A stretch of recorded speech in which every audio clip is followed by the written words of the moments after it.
This painting was sold over $8 million. Can you try to guess who might be the artist? It might be Picasso, or Dali, or even Jackson Pollock. You might be amazed to know that the artist is Armenian. And his name is Satenik Manuk. Have you heard about him? Perfect. The rest of the world knows him as Archile Gorky. It's not unusual if you haven't heard about him or didn't know his art, because most of Armenians didn't know anything about Archile Gorky or other Armenian artists. Why? Because, unfortunately, actually we don't know almost anything. What do we know about our cultural heritage? What other nations know about our heritage? The books and articles published in different languages by famous scholars indicate that Armenian heritage is very important. Let's see why. During numerous centuries, because of the foreign yokes, Armenians were obliged to leave their culture, their homeland, and establish new communities in different countries. They took with them their artworks and continued to create new ones in these communities. They erected architectural buildings, crossstones, they illustrated manuscripts, made carpets and works from silver and gold. Later, some of these artworks appeared in different auctions and were bought by museums or private collectors. I have seen in many museums in different countries Armenian artworks which are represented as Iranian or sometimes Turkish, only because they were found there. Sometimes they don't have any indication, like in case of this amazing piece, which is in Iran's treasury in Tehran, and it is made from gold. Actually, it's 34 kilograms of gold and decorated with precious stones. There is no indication saying that this masterpiece was made by Armenian silversmith, Tseruni Masehiani, for Nassereddin Shah. The art of Armenian diaspora, unfortunately, is not very well studied. When it will be done, we'll have more or less rather a complete picture of our heritage. But let's see how everything started. So before genocide of 1915, organized by Ottoman Turks, Armenians were already living in different countries. It should be noted that the biggest Armenian community appeared in Iran, where during the Persian-Ottoman War, Iran's ruler, Shah Abbas I, had transferred thousands of Armenians to Iran. The aim of Shah Abbas was to boost the Iranian economy by encouraging Armenian merchants who bridged east and west. And it's interesting that the most wealthy Armenians were settled at the capital, in Isfahan, and established new quarter and called it New Julfa. Armenian merchants were sponsoring Armenian press, printing press, school, and 24 churches. Among these churches is this magnificent, amazing cathedral, St. All Saviour's Cathedral, which is, by the way, considered one of the most beautiful Armenian churches. It is completely decorated with astonishing wall paintings. There were many Armenians who had great impact in Iran. Among them is Gabriel Guevrekian, one of the most famous avant-garde architects who not only designed buildings, but also taught architecture. He worked not only in Iran, but also in USA, in Europe. In Europe, mainly in Paris, he was associated with world-famous architect Le Corbusier. In Iran, he was appointed a chief of municipality. He had a chief of architecture in municipality, and he designed and constructed not only many governmental and public buildings, but also residences and villas. Among forerunners who introduced photography to Iran was Armenian photographer Antoine Sevruguin.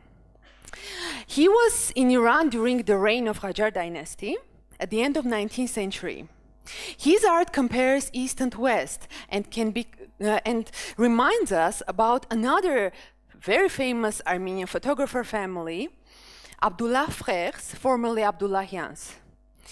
Guevrekian and Hovhannes Abdullahians had a profitable studio not only in Istanbul, but also in other locations like Cairo. They took pictures of beautiful sceneries, notable individuals, including sultans. Historical records tell us that Armenian architects had great impact in Ottoman Empire. They had constructed many buildings and churches.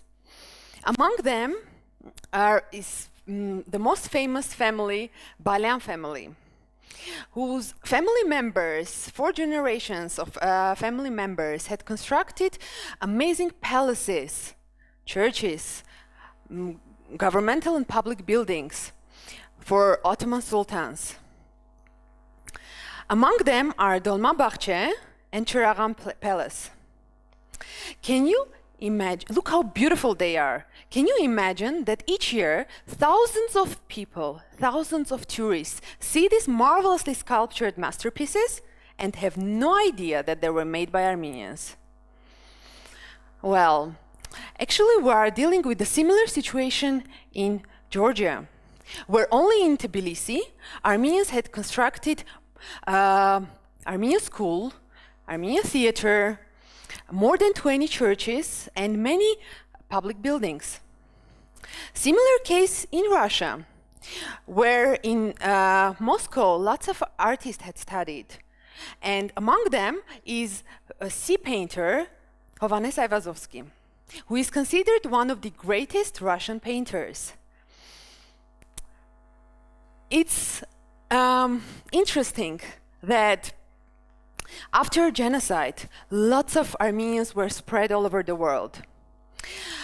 And among orphans, there were people who later became world-famous artists, like the one I showed you at the beginning of my speech, Archile Gorky. Let me just name few of them. Let's start with Archile Gorky, who is considered the founder of abstract surrealism. And the most famous, one of the most important and famous artists, American artists of 20th century.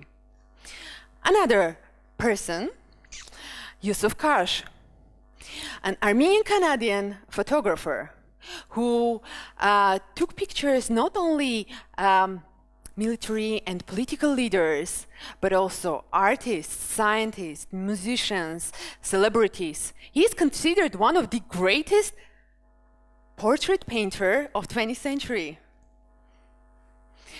He took pictures of amazing pictures, actually, which are very famous, and maybe you have seen them, but had no idea that they were made by Armenians, haven't you? Like Albert Einstein, Winston Churchill, and many others. Let's go on. Another famous artist, Haik Badikian, who adorned buildings of San Francisco with beautiful carvings and very interesting sculptures, like Abraham Lincoln statue, which is in San Francisco. But these are the famous ones. What about artists, the works of artists who created different kind of bridges, like Sarkis Khachaturian, who made copies of murals of Persian palaces and Indian caves and introduced them to Europe? These people, these artists, had made a great influence, being bridges not only for art and culture, but also they increased nations' visibility and impact on world map. But all these works are abroad. These and many other works are abroad. But what we have here, if we'll go out and walk around, we'll see beautiful examples beautiful examples, beautiful buildings made by famous architect Alexander Tamanyan and his followers. We will see cosmic architecture, which is part of Soviet modernism. We'll see Cinema Russia. We'll see sport and concert complex. We will see Zvartnots airport. But what we won't see? We won't see beautiful house of African family. We won't see Palace of Youth.